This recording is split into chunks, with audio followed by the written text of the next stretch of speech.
In Ephesians 6:12, the Apostle Paul warned the Christians in the city of Ephesus about this one important reality. He said, "Our struggle is not against flesh and blood, but against the rulers, against the authorities, against the powers of this dark world, and against the spiritual forces of evil in the heavenly realms." Unfortunately, Ephesians 6:12 often gets misinterpreted today to mean something completely different from what Paul originally intended.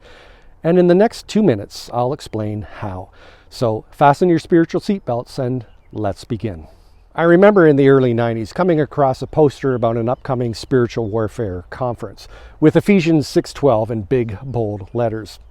It also showed a cartoon image of a transparent building. On the outside were some very determined Christians holding a battering ram, attempting to smash through the front doors. On the other side were demons who were frantically trying to barricade those doors, and behind them was one of their captives, an unsaved person who they had shackled and chained against a back wall, who was now grinning from ear to ear, knowing he was about to be rescued. And ever since then, that poster has summarized for me how Ephesians 6:12 gets misinterpreted. That somehow prior to us coming to Christ, we were like that guy in the poster, held captive, enslaved against our will, played by the dark spiritual forces of this world as though we were helpless marionette puppets. But that's not what Paul meant in Ephesians 6:12. And we know this because of what Paul had already written to the Ephesians about in chapter 2.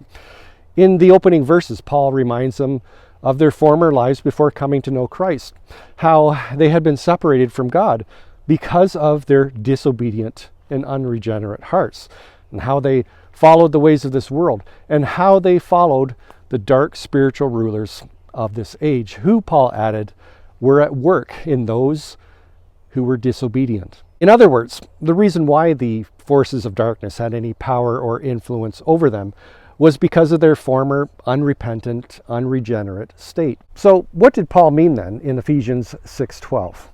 Well, Paul throughout the letter had been addressing a deep racial division in the churches between Jews and Gentiles. And he wrote how that barrier of hostility had now been broken, how Jews and Gentiles were now one in Christ.